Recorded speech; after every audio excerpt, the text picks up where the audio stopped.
ഭ്രാന്തന്റെ പ്രണയം an unconditional love story ഭാഗം 41. മാളു നേരെ പോയത് അടുക്കളയിലേക്കാണ്. അവിടെ ഒരു ചെയറിൽ തളർച്ചയോടെ ഇരിക്കുന്ന ഇന്ദിരയെ കണ്ട് അവൾ സങ്കടത്തോടെ അവരെ ഒന്ന് നോക്കി. അപ്പച്ചി. അവർക്കടുത്തേക്ക് വന്ന് അവൾ പതിയെ വിളിച്ചു. മുന്നിൽ നിൽക്കുന്ന മാളുവിനെ കണ്ട് അവരുടെ കണ്ണുകൾ ഒരു വേള വിടർന്നുപോയി. പെട്ടെന്ന് ഇന്ദ്രന്റെയും രാഘവന്റെയും മുഖം ഓർത്തതും അവർ ഞെട്ടലോടെ അവളുടെ മുഖത്തേക്ക് നോക്കി. മോളെ മോളെ മാളു, മോളെന്തെവിടെ? ഒറ്റയ്ക്കുള്ളോ? വേറെ വേറെ ആരെങ്കിലും ഉണ്ടോ കൂടെ? പരിഭ്രമത്തോടെ ചോദിച്ചുകൊണ്ട് അവർ പെട്ടെന്ന് ചെയറിൽ നിന്നും എഴുന്നേറ്റു. ആ! എഴുന്നേറ്റതുപോലെ തന്നെ വേദനയോടെ അവർ അവിടെ തന്നെ ഇരുന്നു പോയി. അയ്യോ അപ്പച്ചി! അവൾ ആകുലതയോടെ അവരെ പിടിച്ചു. ഒന്നുമില്ല ഒന്നുമില്ല മോളെ, ഒന്ന് ബാത്റൂമിൽ വീണു ഇന്നലെ, അതിൻ്റെ ചെറിയൊരു ബുദ്ധിമുട്ട്, അത്രയുള്ളൂ. അവർ അവളെ നോക്കി വേദന കടിച്ചമർത്തിക്കൊണ്ട് പറഞ്ഞു. മാളു അവരുടെ മുഖത്തേക്ക് നോക്കി. ഇന്ദ്രൻ കള്ളം പറഞ്ഞതല്ല എന്ന് അവൾക്ക് മനസ്സിലായി. എന്തു പറ്റി അപ്പച്ചി? കാലെന്താ പറ്റിയേ? അവൾ സങ്കടത്തോടെ ചോദിച്ചു. ഒന്നും പറ്റിയില്ല മോളെ, അവരവളുടെ തലയിൽ തലോടിക്കൊണ്ട് പറഞ്ഞു. വെറുതെ പറയണ്ട അപ്പച്ചി, ഇന്നലെ അമ്മാവൻ അവിടുത്തെ അമ്മയെ വിളിച്ച് പറഞ്ഞിരുന്നു അപ്പച്ചിയുടെ നടുവുളുക്കി കാലൊടിഞ്ഞു എന്നൊക്കെ. അവള് പറഞ്ഞതും ഇന്ദിര അവളെ സംശയത്തോടെ നോക്കി. കാലൊടിഞ്ഞിട്ടൊന്നുമില്ലല്ലോ മോളെ, ചെറുതായിട്ടൊരു ചതവേ ഉള്ളൂ, നടുവിനൊന്നും ഒരു കുഴപ്പമില്ല, അവര് പറഞ്ഞു. മാളു അവരെ തന്നെ നോക്കി. പെട്ടെന്ന് അവളുടെ കണ്ണുകൾ നിറഞ്ഞു. അവൾ അവരുടെ മാറിൽ അഭയം പ്രാപിച്ചു. എന്താ മോളെ, മോളെന്തിന് ഇങ്ങോട്ട് വന്നേ? വിനോദോ അമ്മയോ ഉണ്ടോ കൂടെ? അവരവളുടെ തലയിൽ തലോടിക്കൊണ്ട് ചോദിച്ചു. ഗൗരി, അവളുണ്ട് അപ്പച്ചി. അപ്പച്ചിക്ക് ഒട്ടും വയ്യാന്ന് പറഞ്ഞിട്ടാ ഞാൻ വന്നേ. ഇന്ദ്രേട്ടൻ എന്നെ കൂട്ടിക്കൊണ്ട് വന്നേ, അവൾ തേങ്ങിക്കൊണ്ട് പറഞ്ഞു. എന്താ? അവർ പകപ്പോടെ അവളുടെ മുഖം പിടിച്ചുയർത്തി. അപ്പച്ചിയുടെ ഫോൺ എവിടെ? ഞാൻ ഇന്നലെ മുതൽ വിളിച്ചായിരുന്നു, പക്ഷേ റിങ് പോലും കേട്ടില്ല, അവള് സങ്കടത്തോടെ ചോദിച്ചു. ഫോൺ ഇന്ദ്രന്റെ കയ്യിൽ നിന്ന് വീണ് കേടായി മോളെ, അവൻ തന്നെയാ നേരാക്കാൻ കൊണ്ടുപോയേ. പറഞ്ഞു തീർന്നതും എല്ലാം ഇന്ദ്രന്റെ പ്ലാനാണോ എന്നൊരു നടുക്കത്തോടെ ചിന്തിച്ചു ഇന്ദിര. മാള് നിറഞ്ഞ കണ്ണോടെ അവരെ നോക്കി. ഇന്ദ്രയുടെ കണ്ണുകളും നിറഞ്ഞുപോയി. മോളെ മോളെ മാളു, മോള് പോവാൻ നോക്ക്, അപ്പച്ചിക്ക് പേടിയാവണോ? അവൻ നിന്നെ എന്തിനാ കൂട്ടിക്കൊണ്ട് വന്നതാവോ? മോള് പോവാൻ നോക്ക്, അപ്പച്ചിക്ക് വേറെ കുഴപ്പമൊന്നുമില്ല, വിറയാർന്ന സ്വരത്തിൽ അവര് പറഞ്ഞു. മാളു തേങ്ങലോടെ അവരെ നോക്കി. ഞങ്ങളിവിടെ ഉണ്ടാവും അപ്പച്ചി, അപ്പച്ചി പേടിക്കണ്ട. പുറകിൽ നിന്നും കേട്ട ശബ്ദത്തിൽ മാളു ഇന്ദിരയും ഒരുപോലെ തിരിഞ്ഞു നോക്കി. ഗൗരി പുഞ്ചിരിയോടെ അവർക്കടുത്തേക്ക് നടന്നു വന്നു. അപ്പച്ചിക്ക് കാലിനത്ര വയ്യായികൊന്നും ഇല്ലായിരുന്നു അല്ലേ? എനിക്ക് തോന്നിയിരുന്നു. അവളുടെ ശബ്ദം പതിഞ്ഞു പോയിരുന്നു. മാളവും ഇന്ദിരയും അവളെ സംശയത്തോടെ നോക്കി. നാളെ നിന്നെ കൂട്ടിക്കൊണ്ടുപോവാൻ വിനോട്ടം വരുമല്ലേ? ഗൗരി പുഞ്ചിരിയോടെ ചോദിച്ചു. നിനക്കെങ്ങനെ? മാളു സംശയത്തോടെ ചോദിച്ചു. വിനോട്ടം വിളിച്ചിരുന്നു നിന്റെ ഫോണില്, ഞാൻ നോക്കുമ്പോൾ 2 മിസ് കോൾ, അതുകൊണ്ട് എടുത്തതാട്ടോ. അവള് പറഞ്ഞതും മാളു മൂളി. ഞാനാണെന്ന് പറഞ്ഞപ്പോൾ നിന്നെ നോക്കണമെന്ന് പറഞ്ഞു. എന്നോട് മാളുവിനെ സങ്കടപ്പെടുത്തിയ എന്നെ കൊന്നുകളെന്ന് കൂടി പറഞ്ഞുട്ടോ. അത് പറയുമ്പോൾ അവളുടെ ശബ്ദം ഇടറിയിരുന്നു. മാളു അവളുടെ അടുത്ത് ചെന്ന് ആ കയ്യിൽ അമർത്തിപ്പിടിച്ചു. ഗൗരി ഒന്ന് പുഞ്ചിരിച്ചു. എന്നെ ദേഷ്യ വിനോട്ടിന്, ചേച്ചിയെ ഞാൻ ഒരുപാട് ദ്രോഹിച്ചിട്ടുണ്ട്, അതിൻ്റെയാ. നിന്നെ ഞാൻ നോക്കിക്കോളാന്ന് പറഞ്ഞിട്ടുണ്ട്, ഗൗരി ചിരിയോടെ പറഞ്ഞു. മാളു അവളെ തന്നെ നോക്കി നിന്നു. ഞങ്ങളിന്ന് ഇവിടെ ഉണ്ടാവും അപ്പച്ചി, ഏതായാലും കാലിന് ചെറിയ വയ്യായ്ക ഉണ്ടല്ലോ, അതുകൊണ്ട് മാളവികയും ഞാനും ഇന്ന് അപ്പച്ചിയെ നോക്കിക്കോളാം. എന്നിട്ട് നാളെ ഞങ്ങൾ ഇവിടുന്ന് പോവും, ഇല്ലേ മാളു? ഗൗരി കുറുമ്പോടെ ചോദിച്ചു. അവളുടെ മാളു എന്ന വിളി കേട്ടതും മാളുവിന്റെ മുഖം വിടർന്നു. തങ്ങൾക്കിടയിൽ അകൽച്ച പൂർണ്ണമായും മാറിയതുപോലെ മാളു അവളെ നോക്കി മനസ്സ് നിറഞ്ഞ പുഞ്ചിരിയോടെ തല കുലുക്കി. ഗൗരി ചിരിച്ചു. വിനോട്ടൻ നിന്നോട് വിളിക്കാൻ പറഞ്ഞിട്ടുണ്ട്, ചെല്ല്, അവള് പറഞ്ഞു. മാളു വെപ്രാളത്തോടെ അവളെ നോക്കി. ചെല്ലു പെണ്ണെ, ഗൗരി കുറുമ്പോടെ പറഞ്ഞതും അവൾ തലകുലുക്കി പുഞ്ചിരിയോടെ റൂമിലേക്ക് നടന്നു. ഗൗരി ഇന്ദിരയെ നോക്കി കണ്ണു ചിമ്മി. വിനുമോൻ മോളോട് മിണ്ടാൻ തുടങ്ങിയോ? ഇന്ദിര സന്തോഷത്തോടെ ചോദിച്ചു. മാളുവിനോട് സ്നേഹത്തോടെ സംസാരിക്കുന്നത് കണ്ടു ഇന്ന്, ഗൗരി പുഞ്ചിരിയോടെ പറഞ്ഞപ്പോൾ ഇന്ദിര സന്തോഷത്തോടെ മുകളിലേക്ക് നോക്കി കൈകൂപ്പിപ്പോയി. മാളു, എന്നിൽ നിന്നും എന്നേക്കായിട്ട് രക്ഷപ്പെട്ടെന്ന് കരുതിയിരുന്നതല്ലേ നീ?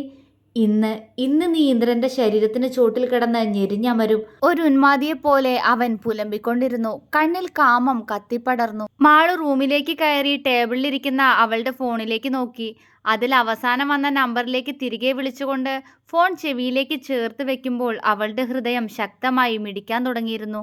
ഹലോ, അപ്പുറത്തു നിന്നും അത്രമേൽ പതിഞ്ഞുപോയ അവന്റെ ശബ്ദം. ഹലോ, അവള് വിക്കലോടെ തിരികെ പറഞ്ഞു.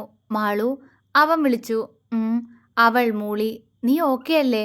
അവൻ അതാണ് ചോദിച്ചത്. അവൾ മൂളി. എന്താ വെറുതെ മൂളുന്നേ ഉള്ളോ? എന്തെങ്കിലും പറ. അവൻ പതിയെ പറഞ്ഞു.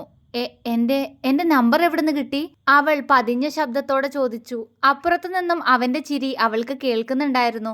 അവളുടെ മുഖം വീർത്തുപോയി. എന്തിനാ ചിരിക്കുന്നേ? അവൾ പരിഭവത്തോടെ ചോദിച്ചു. അവന്റെ ചുണ്ടുകളിൽ കള്ളച്ചിരി വിരിഞ്ഞു. നീ ആദ്യം നിന്റെ കവളൊന്ന് നേരെ വെക്കുമാളൂ. അതിങ്ങനെ കുത്തി വീർപ്പിക്കാതെ, അവൻ കുറുമ്പോടെ പറഞ്ഞു. അവൾ മറുപടി പറഞ്ഞില്ല. അവനത് എങ്ങനെ അറിഞ്ഞു എന്ന ആകാംക്ഷയായിരുന്നു അവളിൽ. ഇനി ഞാനത് എങ്ങനെ അറിഞ്ഞു എന്നോർത്ത് തല പുകയ്ക്കണ്ടാട്ടോ. അതൊക്കെ എനിക്ക് മനസ്സിലായി. അവൻ ചിരിയോടെ മറുപടി പറഞ്ഞു. അവൾ മൂളി. എന്റെ മാളു, നീ ഇങ്ങനെ മൂളിക്കൊണ്ടിരിക്കാതെ എന്തേലും ഒന്ന് പറ പെണ്ണേ. നമ്പർ എനിക്ക് അമ്മയുടെ ഫോണിൽ നിന്ന് കിട്ടിയതാ. ഇനി എന്തെങ്കിലും അറിയണോ? അവൻ കുറുമ്പോടെ ചിരിച്ചു. അവളുടെ ചുണ്ടുകളിലും ഒരു ചിരി വിരിഞ്ഞു. വേണ്ട, അവൾ മറുപടി പറഞ്ഞു. ഞാൻ നേരത്തെ വിളിച്ചിരുന്നു. ഗൗരിയാ കോളെടുത്തേ. എന്നോട് പറഞ്ഞു. മാളു അവൻ പറഞ്ഞതിന് മറുപടി കൊടുത്തു. അവള് വന്നോട്ടേന്ന് നീ ചോദിച്ചോണ്ടാ, അല്ലെങ്കിൽ ഞാൻ അവളെ വിടില്ലായിരുന്നു നിന്റെ കൂടെ. അവന്റെ ശബ്ദത്തിൽ ഇഷ്ടക്കേട് നിറഞ്ഞു. ഗൗരിക്ക് എന്തോ ഒരു മാറ്റം. എന്നോട് സ്നേഹത്തോടെ സംസാരിച്ചു. മാളു സന്തോഷത്തോടെ പറഞ്ഞു. അവളുടെ ശബ്ദത്തിൽ നിറഞ്ഞു നിൽക്കുന്ന സന്തോഷം മനസ്സിലായതും പിന്നെ വിനോദ് ഒന്നും മിണ്ടിയില്ല. നിന്റെ അപ്പച്ചിക്ക് എങ്ങനെയുണ്ട്? അവൻ ചോദിച്ചു. കാലൊടിഞ്ഞിട്ടില്ല, ചതവേ ഉള്ളൂ. വേറെ പ്രശ്നമൊന്നുമില്ല. അവളുടെ ശബ്ദം താഴ്ന്നുപോയി. വിനോദിന്റെ നെറ്റി ചുളിഞ്ഞു. കാലൊടിഞ്ഞു എന്നല്ലേ നിന്റെ അമ്മാവൻ അമ്മയെ വിളിച്ചു പറഞ്ഞേ? എന്തിനാ അപ്പൊ കള്ളം പറഞ്ഞ് നിന്നെ കൂട്ടിക്കൊണ്ടുപോയേ? അവൻ സംശയത്തോടെ അവളോട് ചോദിച്ചു. അവൾ അതിന് മറുപടി പറഞ്ഞില്ല. എന്നെ കൂട്ടിക്കൊണ്ടുപോവോ ഇപ്പൊ വന്നിട്ട്? അവൾ പതിയെ ചോദിച്ചു. അവനിൽ ആകുലത നിറഞ്ഞു. മാളു, എന്താടാ? എന്തെങ്കിലും പ്രശ്നമുണ്ടോ? നിന്റെ അപ്പച്ചിയുടെ കാലൊടിഞ്ഞെന്ന് പറഞ്ഞത് എന്തിനാ പിന്നെ? അവനിൽ ടെൻഷൻ നിറഞ്ഞു. അത് ഇന്ദ്രേട്ട. അവൾ പറഞ്ഞു പൂർത്തിയാക്കും മുൻപ് അവളുടെ ഫോൺ ആരോ തട്ടിപ്പറിച്ചു കഴിഞ്ഞിരുന്നു. ഞെട്ടലോടെ മാളു അയാളെ നോക്കി. രാഘവൻ അവളെ ഒന്ന് നോക്കിക്കൊണ്ട് ഫോൺ ചെവിയിൽ വെച്ചു.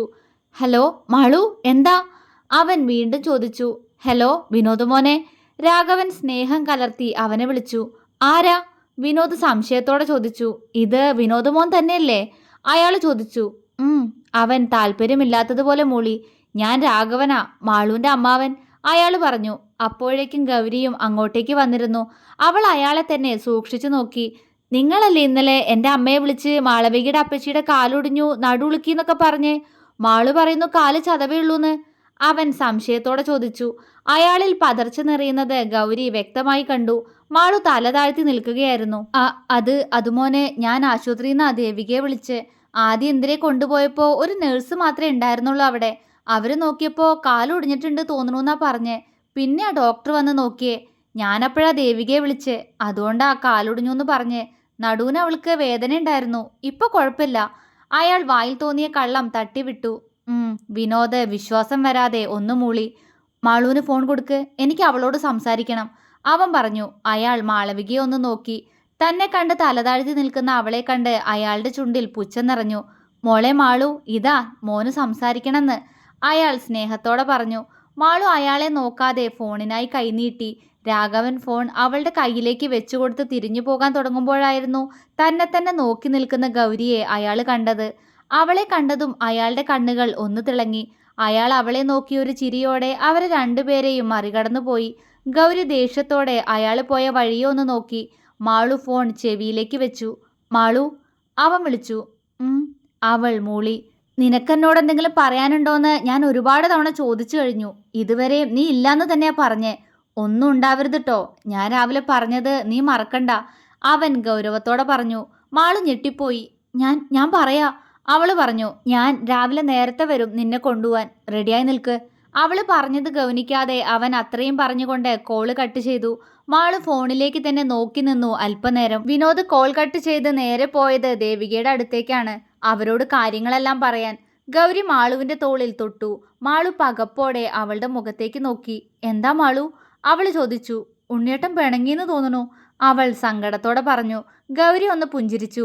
നിന്റെ ഉണ്ണിയേട്ടൻ നിന്നോട് പിണങ്ങില്ല മാളു, വരും നിന്നെ കൂട്ടിക്കൊണ്ടുപോവാൻ, അവൾ പറഞ്ഞു. മാളു അവളെ നോക്കി വെറുതെ ഒന്ന് തലകുലുക്കിയതേയുള്ളൂ. സമയം രാത്രി 8 മണി കഴിഞ്ഞിരിക്കുന്നു. കോളിംഗ് ബെല്ലിന്റെ ശബ്ദം കേട്ടതും TV കണ്ടുകൊണ്ടിരിക്കുകയായിരുന്ന വിനോദ് എഴുന്നേറ്റ് ഡോറിനടുത്തേക്ക് നടന്നു. ഡോറ് തുറന്നതും മുന്നിൽ നിൽക്കുന്ന ആളെ കണ്ട് അവന്റെ മുഖം വിടർന്നുപോയി. ഹരി, വിനോദ് പുഞ്ചിരിയോടെ വിളിച്ചുകൊണ്ട് അവനെ കെട്ടിപ്പിടിച്ചു. ഹരിയും സ്നേഹത്തോടെ അവനെ തിരികെ പുണർന്നു. യാത്ര എങ്ങനെയുണ്ടായിരുന്നു ഹരി? വിനോദ് അവനെ കൂട്ടി അകത്തേക്ക് നടക്കുമ്പോൾ ചോദിച്ചു. നന്നായിരുന്നടാ. പറയുന്നതിനോടൊപ്പം അവന്റെ കണ്ണുകൾ ചുറ്റും ആരെയോ തിരഞ്ഞുകൊണ്ടിരുന്നു. വിനോദ് അവനെ സംശയത്തോടെ നോക്കി. നീ ആരെയും നോക്കുന്നേ? അമ്മയാണോ? അമ്മ നേരത്തെ കിടന്നു, അവൻ പറഞ്ഞു. ഹോ. ഹരി തല ഉലുക്കി.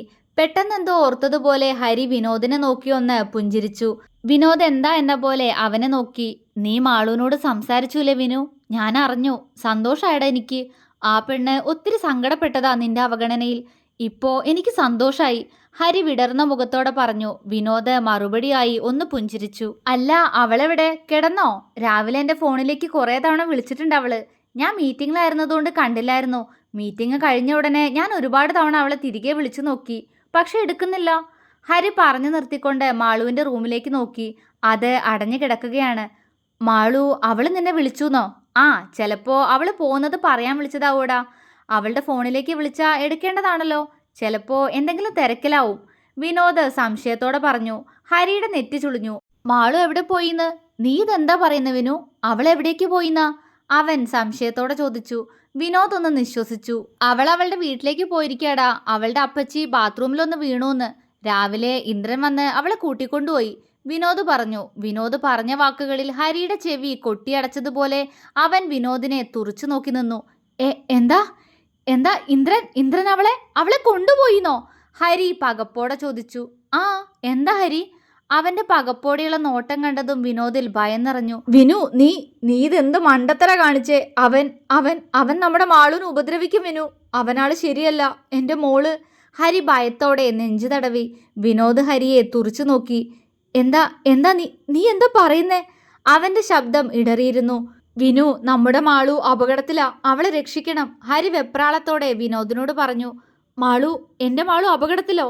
വിനോദ് ഞെട്ടലോടെ നിന്നുപോയി. പെട്ടെന്ന് അവന്റെ കണ്ണുകളിൽ ദേഷ്യം നുരഞ്ഞു പൊന്തി. വിനോദിന്റെ കണ്ണുകൾ രക്തവർണമായി, ഞരമ്പുകൾ ഉയർന്നു പൊങ്ങി. വിനു, ഹരി അവനെ വിളിച്ചു. കൊല്ലും, എൻ്റെ പെണ്ണിനെ തൊട്ടാ കൊല്ലും ഞാൻ ആ നായെ. ക്രൂരമായ മുഖത്തോടെ പറയുന്നതിനോടൊപ്പം വിനോദ് പെട്ടെന്ന് പുറത്തേക്ക് ഓടിയിറങ്ങി. അവന്റെ വായിൽ നിന്നും കേട്ട വാക്കുകളിൽ ഹരി നിശ്ചലനായി നിന്നുപോയി. അവനെന്താ ഇപ്പൊ പറഞ്ഞേ? അവന്റെ പെണ്ണെന്നോ? അപ്പോ അവന് മാളൂനെ? ഹരിയുടെ കണ്ണുകൾ നിറഞ്ഞു. നിറഞ്ഞ കണ്ണുകൾ അമർത്തി തുടച്ചുകൊണ്ട് അവൻ വിനോദിനൊപ്പം കാറിലേക്ക് ഓടിക്കയറി. അവരുടെ ശബ്ദം കേട്ട് ഇറങ്ങി വന്ന ദേവിക കാണുന്നത് കാറെടുത്ത് പോകുന്ന വിനോദിനെയും ഹരിയെയുമാണ്. എന്താണ് സംഭവിക്കുന്നത് എന്നറിയാതെ ദേവിക അവര് പോകുന്നതും നോക്കി നിന്നു. ഹരിയേട്ടൻ കോളിംഗ് എന്ന ഡിസ്പ്ലേയിൽ വീണ്ടും വീണ്ടും തെളിയുന്നതിനോടൊപ്പം മറുപടി ഏതുമില്ലാതെ ആ കോളുകളെല്ലാം അവസാനിച്ചു. ഇന്ദ്രന്റെ റൂമിലെ അലമാരയിൽ മാളുവിന്റെ ഫോൺ വീണ്ടും വീണ്ടും വൈബ്രേറ്റ് ചെയ്തുകൊണ്ടിരുന്നു. തുടരും.